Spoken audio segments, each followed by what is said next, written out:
So when we've got those negative thoughts playing around like a broken record, I'm not good enough, I'm not good enough, I'm not good enough, people might say that 1,000 times. And what that negative thought does, it impacts how we feel, it impacts our state.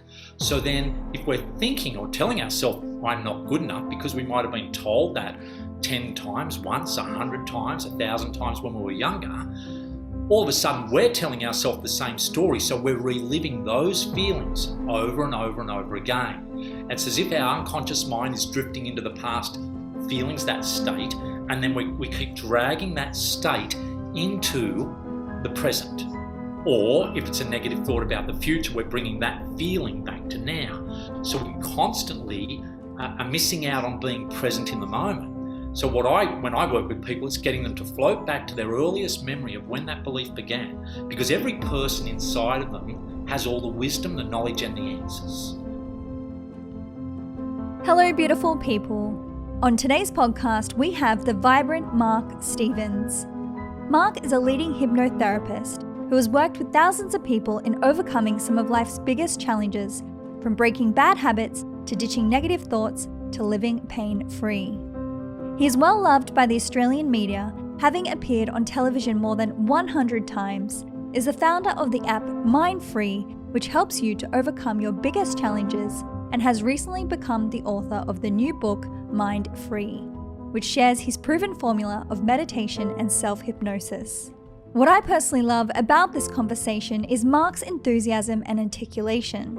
He shares so much wisdom throughout this podcast that I know many of you in listening he will speak directly to.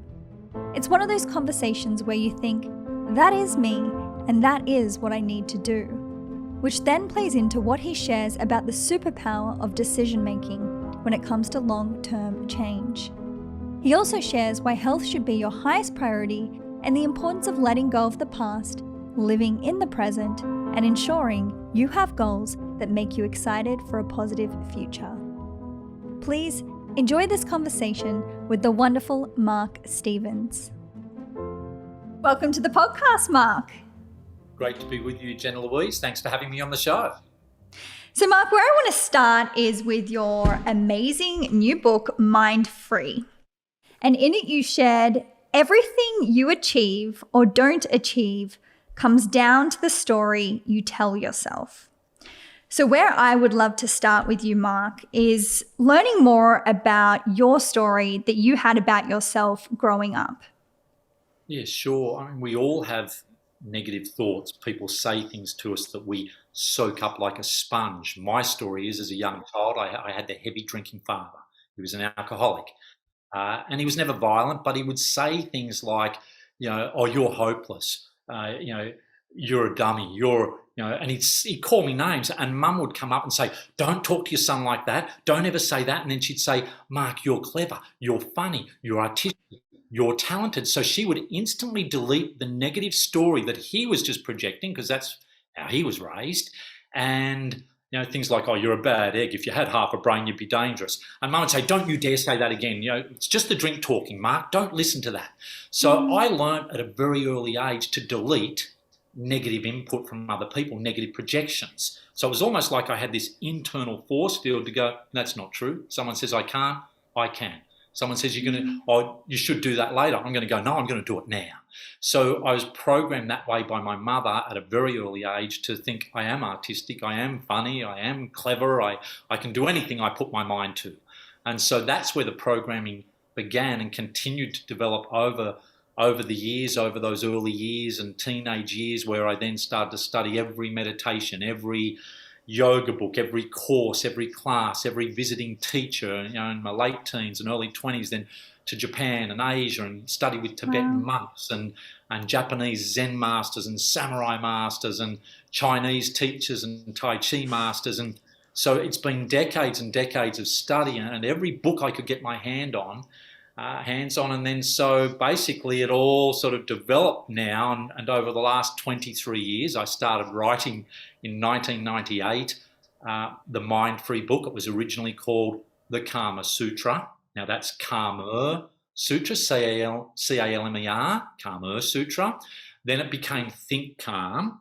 Then it became Mind Free. So it's been my transformation over those last 2 or so decades of working with people, discovering what those biggest challenges are, what people need to truly make a positive change in their life.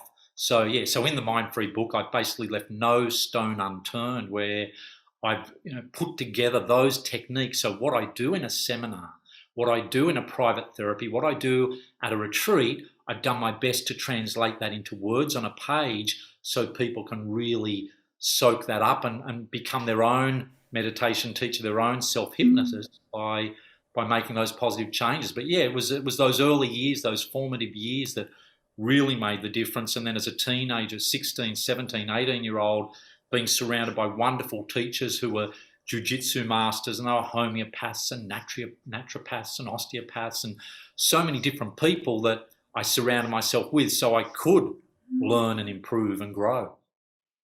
And you shared in the book, Mark, that at 28, you had testicular cancer. So I'd love to learn more. You share about at such a young age, immersing yourself around like amazing world-class teachers.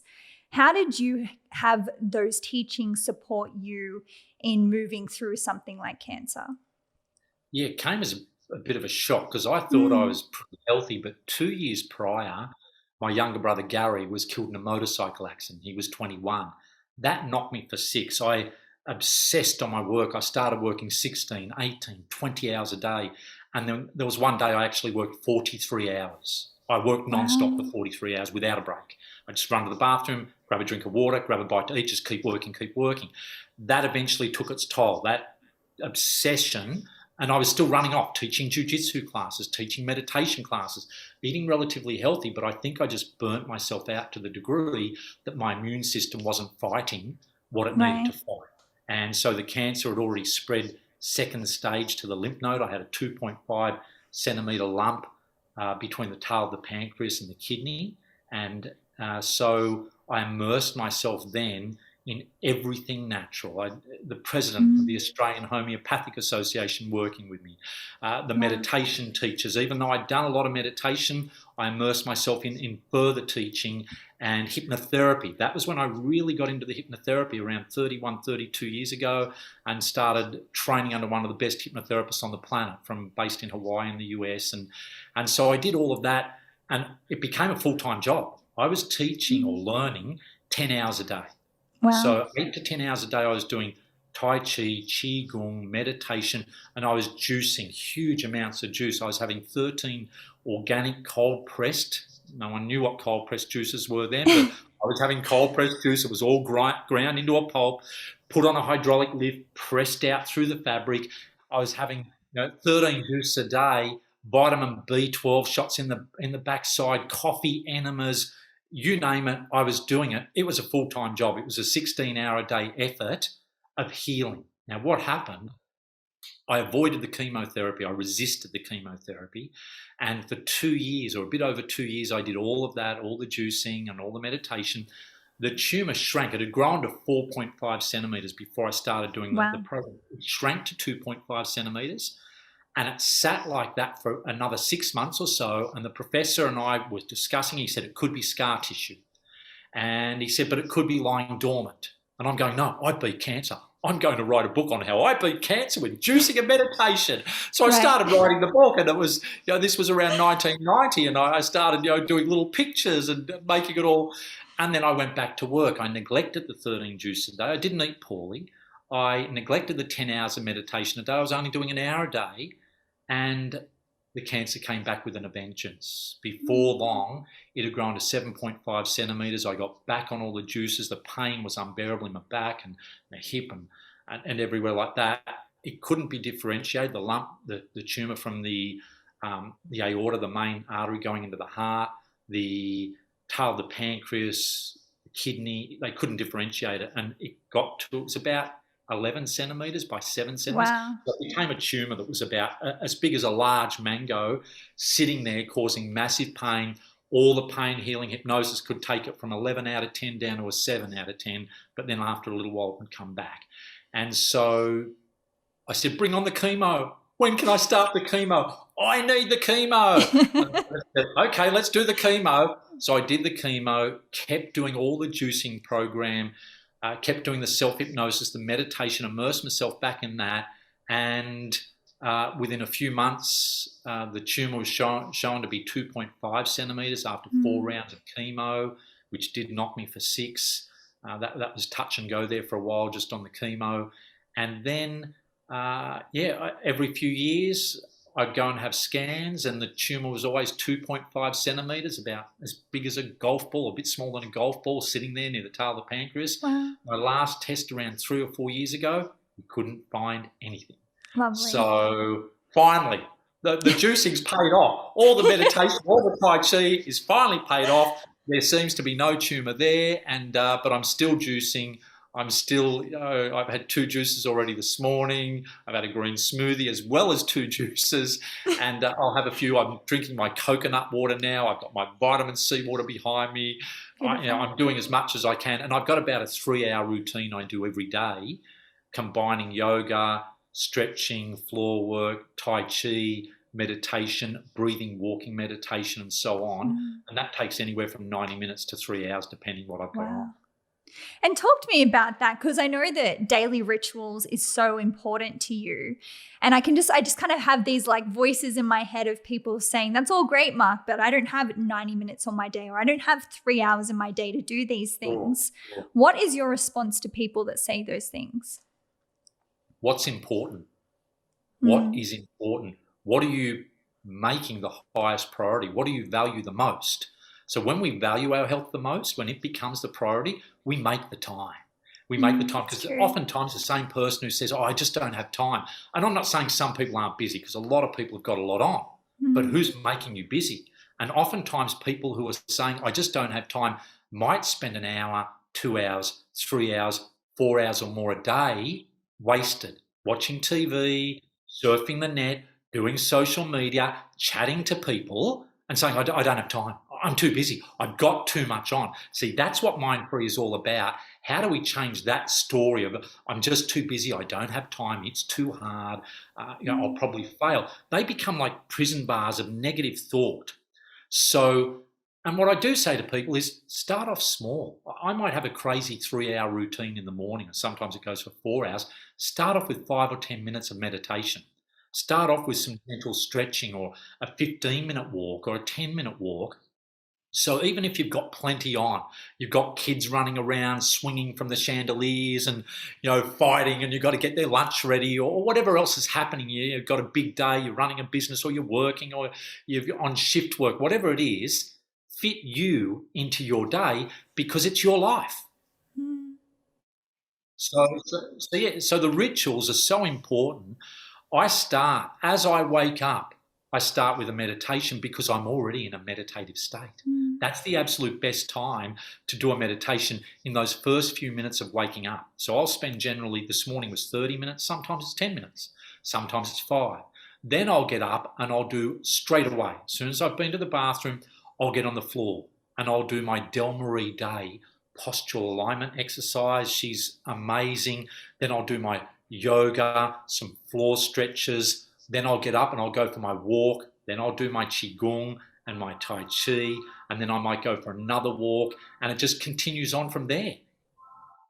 It's beautiful. And I would love to know how this kind of plays into, because you speak about these negative thoughts being like a prison. And we all have these negative thoughts, but I don't think all of us understand how to manage them, how to replace them, how to reprogram ourselves. And I know that this is something that you're really passionate about.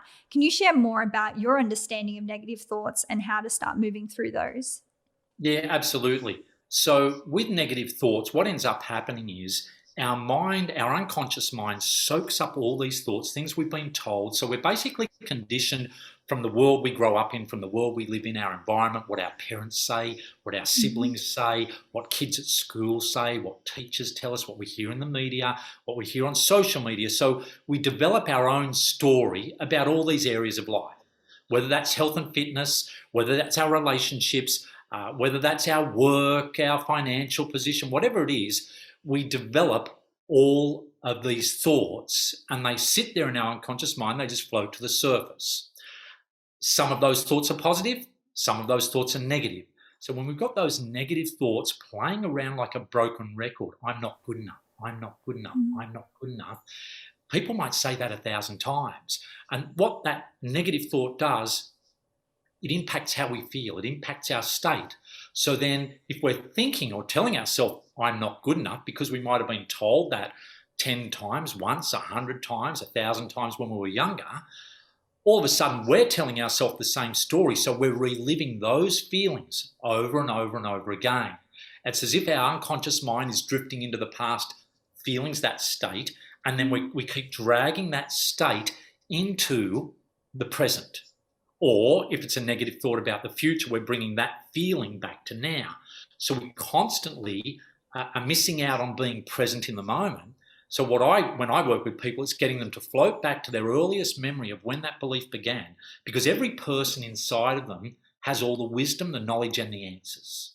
I've never told anyone what to believe in one of these type of sessions, in private breakthrough sessions or in group sessions at retreats. I guide them to come up with their own wisdom, which is already inside of them. Mm-hmm. And then from there, they say, you know what? I am good enough. I really am good enough. Rather than me saying, come on, you're good enough. Look at all the great things you do. They go, yeah, but you don't know I'm not good enough. It's only when they make that decision inside, the old thought just drifts away and the new thought now becomes your identity. I am good enough.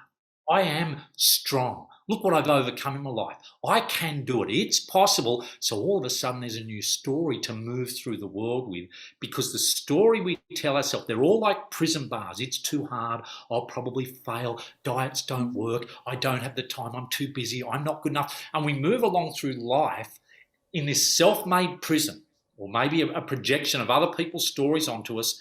And then combine with that our backpack of life events. All those events, both happy and sad, positive and negative, painful and joyous, they're all there.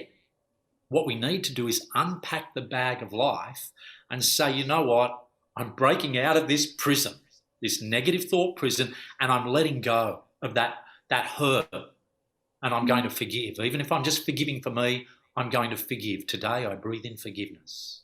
I let go of the past, because the past has passed, and I live in the now.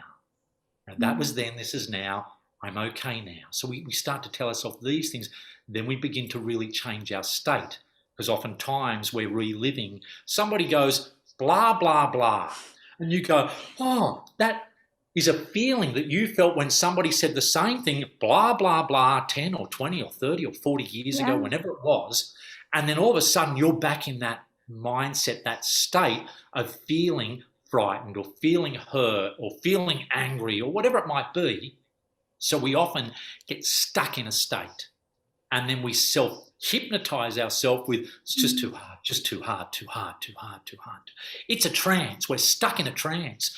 So as a hypnotherapist, I've come to realize that everybody is already hypnotized, whether it's the wouldn't it be nice if the world was Cadbury's chocolate trance, or it's the TV trance, or it's the Instagram trance, or it's the I'm not worthy, or I'll do it later, or I'm not smart enough trance, or I'm too tall, too short, too fat, it's in my genes, whatever the trance is.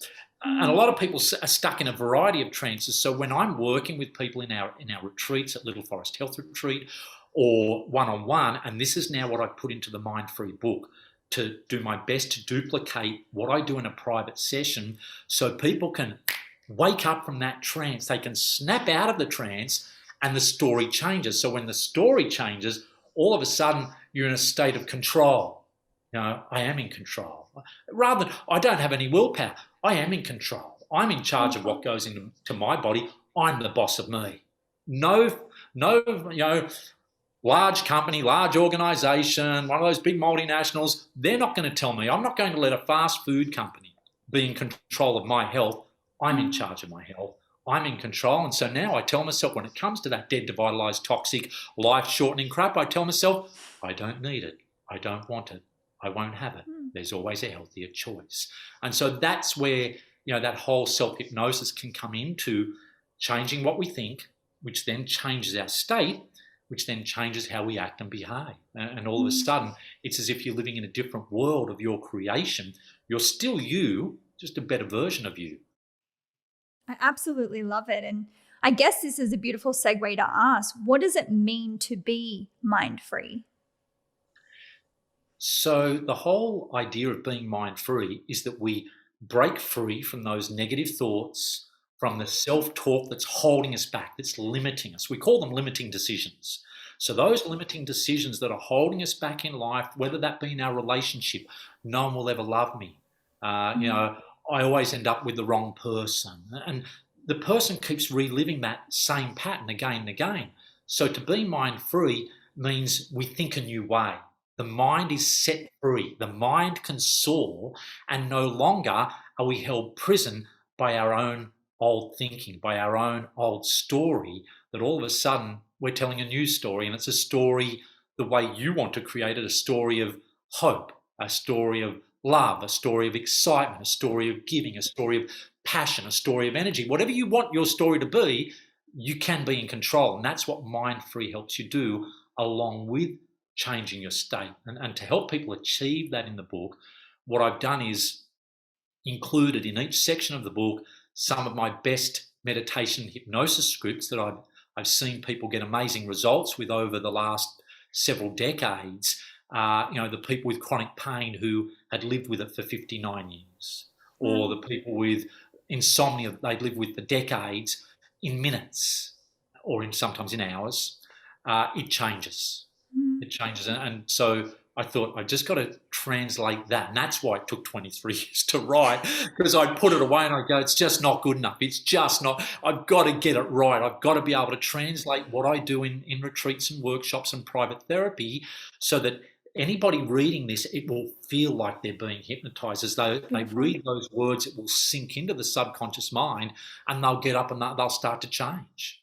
So then as we change, as we break free from the prison of negative thinking, we set our mind free, then we are no longer carrying around that heavy backpack.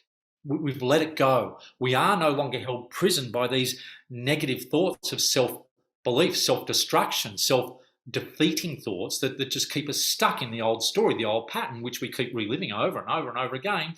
So all of a sudden we're saying, you know what? I feel lighter mentally. I feel lighter emotionally. Now I can start to future pace my goals. I can start to set goals into the future. I can start to get excited about the goals of the future. The great, the Power of Positive Thinking author, Dr. Norman Vincent Peale wrote, when you can put enough positive goals in front of yourself, you don't have time to wallow in the past. You don't have time to keep reliving the past events. So that's a part of it. When you can let go of the past, be more present, and then begin to focus on the positive goals of the future, all of a sudden you wake up more motivated, you wake up more excited, you're no longer held prison by your old thinking patterns, you've set your mind free. And I'd love to explore this on the topic of breaking bad habits, because I know this is one of your specialties. And I know that you're confident that you can help people and they can help themselves very quickly to help break bad habits. But friends, family, even clients I've had, people sort of have this idea that they need this like depth of willpower to be able to do it. But I know that you think differently. Can you please share your teachings on how it's possible to break bad habits that isn't necessarily requiring this like deep sense of willpower every moment of the day? Yeah, sure. And look, because we've reinforced a bad habit over and over and over again, take the smoker, for example. It could be any habit, but the smoker who's smoking, let's say a pack a day, 30 cigarettes a day. 30 times a day, they do this times 10. So 300 times a day, they're doing this. Oh, that was good. Now I'm relaxed. Oh, that feels good after dinner. So subconsciously, especially with smoking or sometimes eating, we unconsciously associate our habit with other behaviors, like the end of a meal, first thing in the day, last thing at night. I'm stressed, I need to relax. So by doing it 300 times a day, that means you're doing it 2,100 times a week. That means you're doing it 10,000 times a year. If you smoke as Merv did for over 60 years, old Merv, who his story is in the book, he'd been smoking 2 packs a day since World War II. He'd done that millions of times, millions and millions of times. He'd tried hypnosis. He'd tried patches. He'd tried gum. He'd tried cold turkey. He said, I even had a cold turkey sandwich while having the patches on, while listening to a hypnosis. Mark, it didn't work.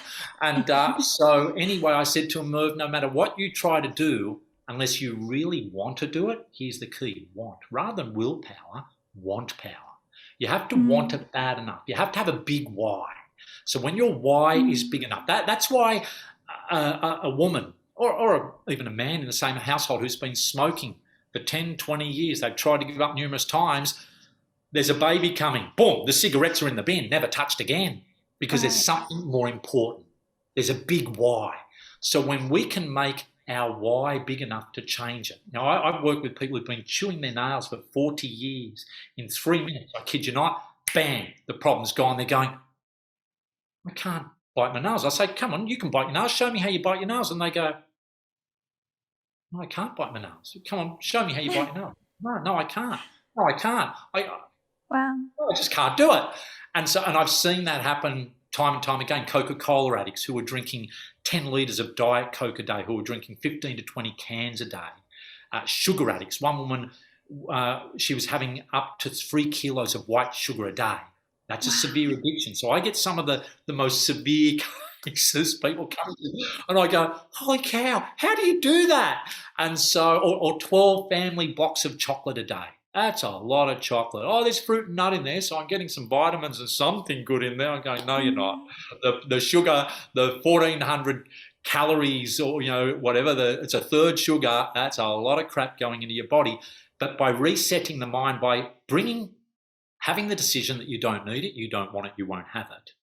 So you tell yourself, I don't need it, I don't want it, I won't have it.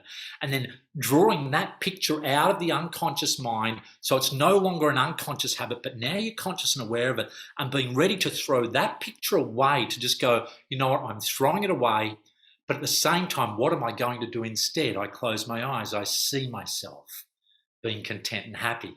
I see myself drinking the glass of water, doing like with the smoking, taking 10 slow, deep breaths. Instead of this, it's 10 slow, deep breaths a different way. And so it's about having replacement strategies. When you have more options, more choices, it's easier to break a habit. When you have a big why, it's easier to break a habit. When you're determined, you make a decision. Your superpower is your decision. When you make that decision, when you plan for it, you prepare, and you wake up that day and you go, that's it. Every ashtray, every cigarette, I'm throwing that in the water, I'm throwing that in the bin, I'm doing it. But you've got to prepare for it. We've got to be mentally, the mindset needs to be right. So oftentimes when people try to change a habit, they're trying to do it with willpower. And because it's been reinforced over and over, they've done it thousands of times, it's just so automatic. So there's a number of techniques we do to bring it out of the unconscious mind, to bring it into conscious awareness, to throw that away, to bring something new in, and for you to just go, this is the new me. This is the healthy, happy me. And you visualize, you imagine, or you picture, or you feel yourself, you think about yourself doing those new behaviors. And then I future pace that by saying, imagine yourself 3 months, 6 months, a year from now, and you haven't had that sugar, touched that cigarette, bitten your nails, watched 4 hours of TV. You haven't done that for a year now. And notice how much happier and healthier you are, because you're now on the highway to health. Beautiful. So yeah, that's pretty much. But yeah, on our Mind-Free app, I've duplicated what I do in a private session, and in 3 minutes you can break any habit. You can take the photo of you about to bite your nails, you with your remote control, you with your cigarette, you with your Coca-Cola, you with your wine. You go, there's that picture. Now what am I going to do instead? Take a photo of me meditating, happy, content, drinking a glass of water, and it processes it and it swaps the two pictures while hypnotizing you to tell you, you don't need it, you don't want it, you won't have it. There's always something better to do. And so, yeah, 99% of the time people just go, wow, can't believe 3 minutes, bam, problem gone. So for most people, what is their experience? Is it genuinely just like 3 minutes, bam, gone? Or is this something that we have to repeat and integrate into our lives? If the decision is there, like old Merv, 2 packs a day since World War II, he was ready. He said, it's affecting my health. He had a good reason. He didn't have the stamina. I mean, he was 78 years old. And my doctor said, I've got to stop and I don't want to end up with emphysema, lung cancer. So he made a decision. That was the superpower. When you're at a decision, then the technique will work like that. For Right. some people, they may need to reinforce the 3 minutes over and over. They may need to listen to another mindful self-hypnosis session that paints a bigger picture for them, that involves all their senses, all their feelings, so they can picture themselves out there in the future. They can feel themselves making the change. They actually create a blueprint for the future. So yeah, some people 3 minutes, bam, it's enough. Other people, it might take several times 3 minutes, or it might take a daily reinforcement of resetting the mind, because it's like a switch that sometimes trips. All of a sudden, somebody passes away. Come on, have a cigarette for so-and-so's sake. No, I don't smoke anymore. Or the switch trips in our mind like a power board in a house where too many heaters are on. You turn that hairdryer on, you go, uh-oh, everything went off. I've got the heater on, I've got the dryer on, the hot water's running, this is running, that's running. It trips. Our mind's the same when we get overwhelmed, because each of the events in our daily life build up. You know, if you've got family, there's things you're doing there, and that builds up. And then there's work pressures, and then there's financial stress and relationships, and all these little things, on their own, they're fine. But when each one builds up over the day, and all you do to escape is eat emotional food, or stress eating, or you have a drink, or you take drugs, or you escape via TV or social media, or your mind is, oh, this is my distraction, that's my letting my hair down. And look, I'm not saying don't do any social media, I'm not saying don't surf the net, I'm not saying don't watch some TV, but really minimize and limit that time, because every day is precious. We all get the same 84,000, 86,000, whatever it is, seconds a day. We all get the same 1,440 minutes every day. For each of us, life does travel along at 60 minutes per hour, no matter whether we're the president of a company, we're a prime minister, or a president of a country. We can be whether we're running a country or running a family, whether we're running a business, or whether we're running late for the school bus. We all get the same 60 minutes per hour. Life travels along at 60 minutes per hour. They're all precious. I realised that more than a lot of people when I did at one point only have hours to live. When I had the cancer, at one point I was told I might die in another 6 hours. When you have that wake-up call shaking you, slapping you, and I'm there going, I think I've got more to live for. This was 30 years ago. I'm going, I think I've got more to live for. I think I've got a story to share with people. I've spent already most of my life learning all these things, and now I'm going to immerse myself even more, and hopefully I can change some other people's lives. And so that, so when you realize how precious every minute is, we don't have a bottomless bank account, yet we treat it like we do, and we're happy to squander all the time in the world and not realize how precious it is until we lose someone. Until I would give up our farm, the retreat, our home, our villa in Sydney, every cent I've got in the bank, I give up the lot for 1 minute with my younger brother. 21, the motorcycle taken away, gone. I'd give it all up for 1 minute with him. That's how precious time is. And what is one of your proudest moments in life when it comes to sharing the work that you do with people? There's lots of people that have been through the retreats, lots of stories, but it's seeing somebody get the results, a person get the results when all else had failed. So seeing, and I talk about Leonie, her stories in the book. Leonie has Chiari malformation, which is maldeformed skull, extra bone on the inside of the back of the head, which causes from birth an intense headache, so serious that they cut her skull open from the top to the base to scrape away the bone with a 50-50 chance it would help. It did nothing. Wow. She tried to kill herself 5 times, unable to work, unable to go into the garden, agoraphobia, agoraphobia, because she was too frightened to go out because she might faint, and multiple dozens of conditions. I think she listed 26 conditions that had consumed her life because of this Chiari malformation. And so after 2 hours of sitting down with her, and she told me just before the session, and we've actually got the video of this, we filmed it, she said, if this doesn't work, we've decided that this is the end of my life. I can't keep living like this.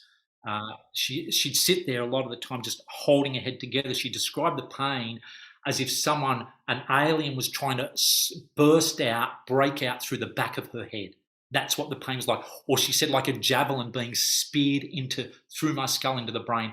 She'd been years in the pain clinics, years on painkillers, that had that surgery. Nothing had worked. She could get the pain down with the painkillers on a bad day from an 11 or a 12 out of 10 to a 9 or an 8. That was it. She lived with it 24. Insomnia, the long list, the depression, the whole lot. And she said, if this doesn't work, my husband Ian and I have decided that we're going to end my life, that he's going to help me do it properly this time.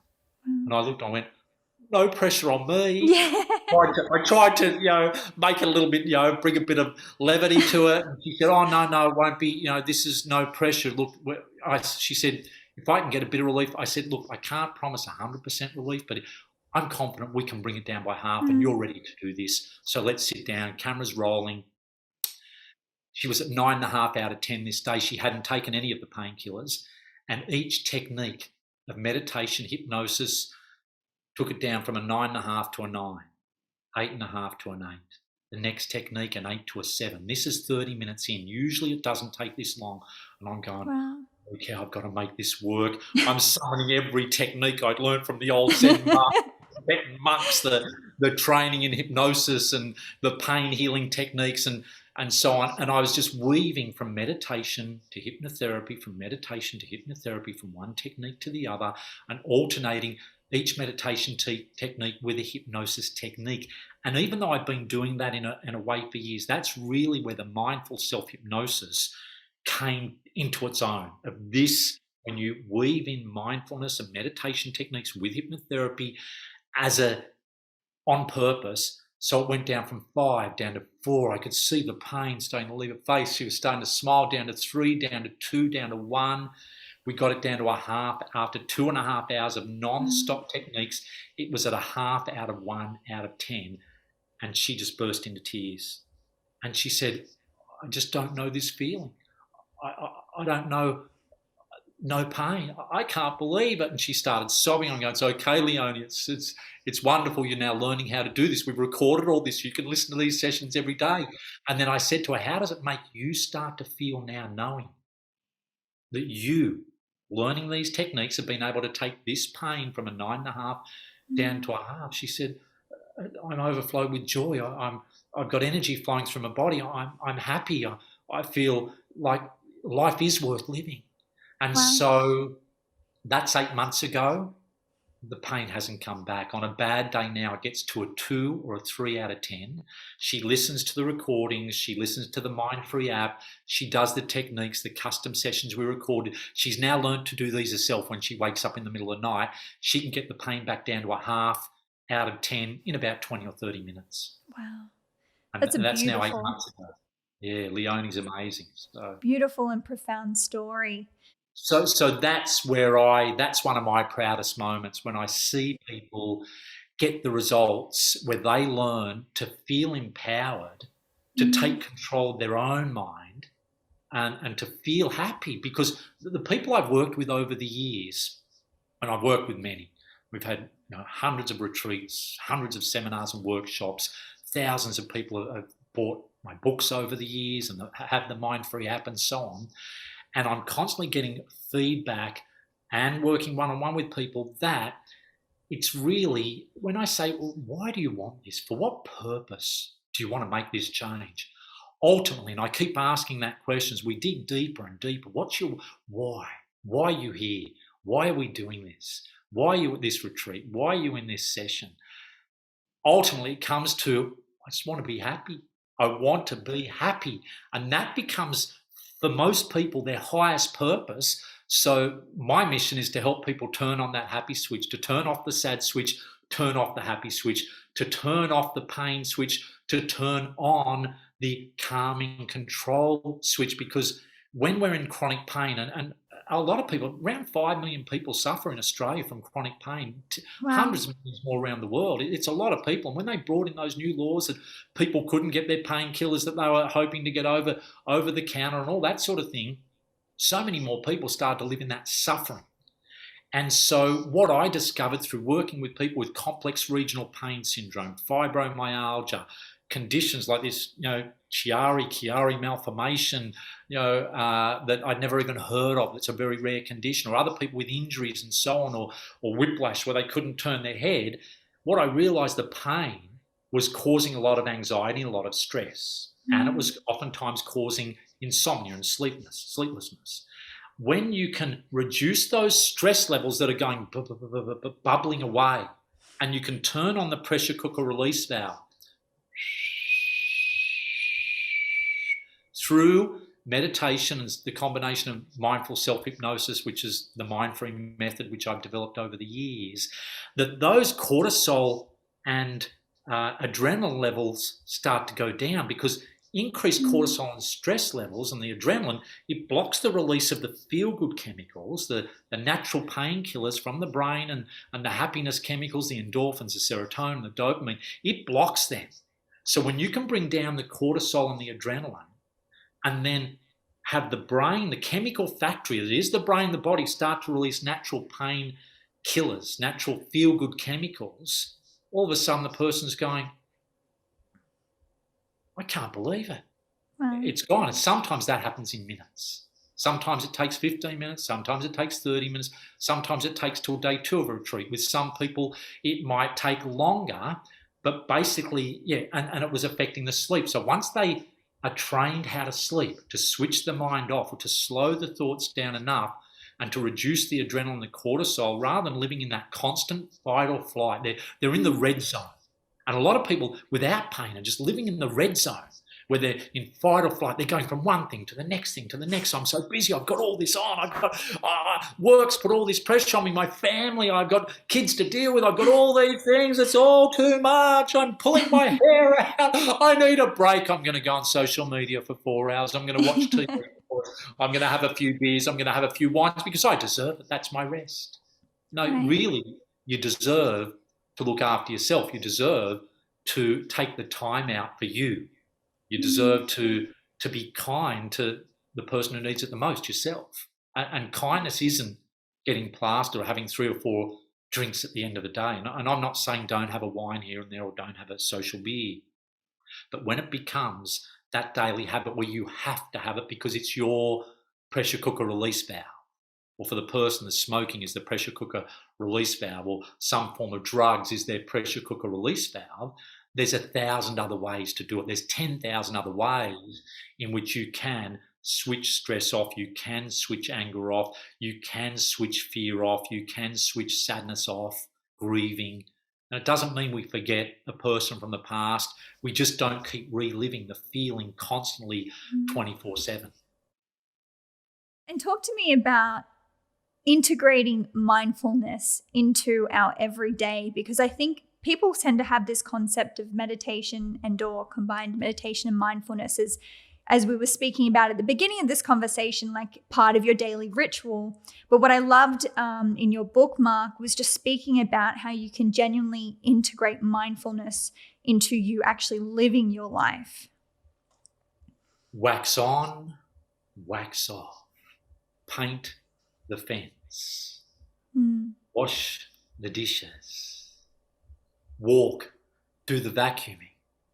It can all become meditation. Drinking a glass of water. I've got some coconut water here in my glass bottle, and I can turn this into a mindful drinking moment.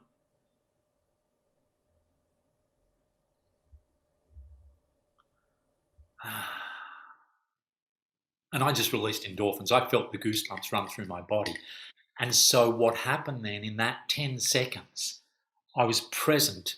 I switched off everything else. I was present in the feeling of the wet glass against my hand, the movement of my arm, the cool glass touching my lips, the flavour, the taste, the temperature, swallowing it down, feeling it entering my stomach.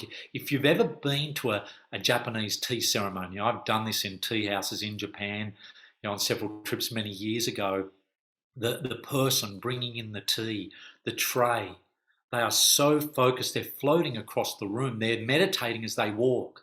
Their attention is on that. There is no thought. They place it down, they look at it, they slowly pour the cup. They're mindful, they're present in the moment. They pass the teacup and you hold it, and now you're in a trance because they're in a trance. You're in that mindfulness and meditative state because they are. The world ceases to exist, and in that moment, it's just you and the tea, and you sip it, the temperature, the flavour, you swallow it. So you can turn eating an apple into mindfulness. You can turn drinking water, eating a whole meal, walking, cleaning the house, decluttering the house, whatever it is you're doing, activities, Tai Chi, it's moving meditation. Qigong is moving meditation. Chanting.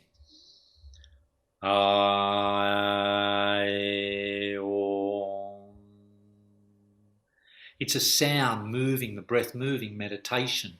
Yoga, moving meditation. Just sitting and staring at a candle flame. Creative writing, painting, artwork, whatever it is, you can turn anything. So rather than thinking, I have to sit and meditate, but my mind's too busy. If I had $1 for every time people have said to me, I've tried to meditate, I just can't meditate. My mind's too active, it's too busy. I just can't do it. I don't think I'm meant to meditate. Yeah, when they learn how to do mindful walking, when they learn how to take an apple or a piece of fruit and turn that into a mindful meditation, or sipping on water or having a carrot juice or something like that, which is what we do constantly at the retreat. We constantly repeat these activities and exercises so people can learn to turn all of those moments into mindfulness. Then you can be meditating all day long. My wife Linda used to, when she was young, as an 8-year-old, 9-year-old, her mother used to, Mutti, Wally, she was into yoga and meditation then, and she used to take Linda sometimes to her yoga classes and let her have half the day off school. And so as she was doing that, Linda would go off to yoga and then they'd practice it in the backyard in their leotards together. And then gradually, I think over the years, just from observing a mother who was very present, very mindful and aware, it seeped into every part of her life. So we're walking and I say, oh, what are you thinking of? She goes, should I be thinking of something? I'm just walking and breathing. Or she's, don't disturb me, I'm doing the dishes. This is my meditation. I'm waxing on, waxing off. Eating an apple might take her an hour or half an hour. Oh, it's so delicious. And she's just present with the apple. So almost her whole day is meditation. It's wonderful to watch in action. I'm still practicing. I'm still, working on getting to that level where so many other things in my daily life become being present and mindful. And our mind does drift. It drifts to the past. It drifts off to things happening in the future. We remember what happened yesterday, last week, last month, last year. We think about what's going to happen tomorrow, next week, next month, next year.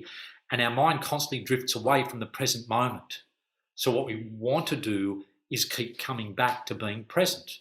We don't live there 24 hours a day, 7 days a week, but we can turn a lot of things into our daily life into a wonderful meditation.